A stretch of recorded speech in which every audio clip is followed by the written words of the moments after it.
सृष्टि के आरंभ में न आकाश था, न धरती, न सूर्य और न ही चंद्रमा। चारों ओर केवल महाप्रलय का अथाह जल फैला हुआ था। उस जल के मध्य शेषनाग पर भगवान विष्णु जी योग निद्रा में लीन थे। यह योग निद्रा साधारण निद्रा नहीं थी, बल्कि देवी महामाया का स्वरूप थी, जिसमें चेतना सुप्त रहती है। भगवान विष्णु जी की नाभि से एक दिव्य कमल प्रकट हुआ और उस कमल पर ब्रह्मा जी विराजमान हुए।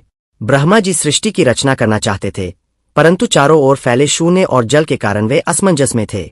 उसी समय भगवान विष्णु जी की योग निद्रा से दो भयंकर असुर उत्पन्न हुए, मधु और कैटब। दोनों अत्यंत बलशाली, उग्र और अहंकार से भरे हुए थे। वे प्रलयजल में विचरण करते हुए हंसते गर्जना करते फिरते थे। जब उन्होंने कमल पर बैठे ब्रह्मा जी को देखा तो उनका अहंकार और बढ़ गया। मधु कैटब ने ब्रह्मा जी का उपहास किया और कहा, हे ब्रह्मा, तुम कौन हो जो सृष्टि रचने चले हो। इसके बाद उन्होंने वेदों को छीन लिया, क्योंकि वे जानते थे कि वेदों के बिना सृष्टि संभव नहीं। वे ब्रह्मा जी को मारने के लिए आगे बढ़े। भयभीत हो ब्रह्मा जी ने भगवान विष्णु जी की ओर देखा, परंतु भगवान विष्णु जी योग निद्रा में थे। तब ब्रह्मा जी ने पूरी श्रद्धा से देवी महामाया की स्तुति की। उन्होंने देवी से प्रार्थना की कि वे भगवान विष्णु जी की योग निद्रा हटाए, ताकि सृष्टि की रक्षा हो सके। देवी महामाया प्रसन्न हुई और भगवान विष्णु जी की निद्रा धीरे धीरे समाप्त होने लगी। भगवान विष्णु जी जाग उठे और उन्होंने मधु कैटब को देखा। दोनों असुरों ने भगवान विष्णु जी को युद्ध की चुनौती दी। इसके बाद भयंकर युद्ध आरंभ हुआ। यह युद्ध वर्षों नहीं, बल्कि हजारों दिव्य वर्षों तक चलता रहा। पृथ्वी, आकाश और दिशाएं तक उस युद्ध से कांप उठीं, परंतु मधु कैटब को कोई परास्त नहीं कर पा रहा था। तब भगवान विष्णु जी ने समझ लिया कि केवल बल से इनका अंत संभव नहीं।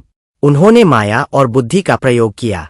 भगवान विष्णु जी ने असुरों की प्रशंसा करते हुए कहा, तुम दोनों इतने पराक्रमी हो कि मुझसे वर मांग सकते हो। अहंकार से भरे मधु कैटब हंस पड़े। उन्होंने कहा, वर हम देंगे, मांगो जो मांगना है। भगवान विष्णु जी ने शांत स्वर में कहा, तो मुझे यह वर दो कि मैं तुम दोनों का वध कर सकूं। असुरों ने सोचा कि यह असंभव है, क्योंकि उस समय धरती चारों ओर जल में डूबी थी। उन्होंने कहा कि वे ऐसे स्थान पर मारे जाना चाहते हैं जहां जल न हो। भगवान विष्णु जी मुस्कुराए। उन्होंने दोनों असुरों को अपनी जंघाओं पर लिटाया, क्योंकि वह स्थान न धरती था न आकाश।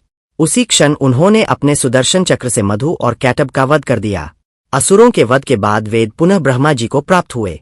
ब्रह्मा जी ने सृष्टि की रचना आरंभ की। इस प्रकार अज्ञान और अहंकार का अंत हुआ और सृष्टि का मार्ग प्रशस्त हुआ। मधु कैटब का वध करने के कारण भगवान विष्णु मधुसूदन कहलाए। अगर आपको हमारी जानकारी अच्छी लगी तो प्लीज हमारे चैनल को लाइक सब्सक्राइब जरूर करें, ताकि हम आपके लिए ऐसे ही जानकारी भरे वीडियो लाते रहें।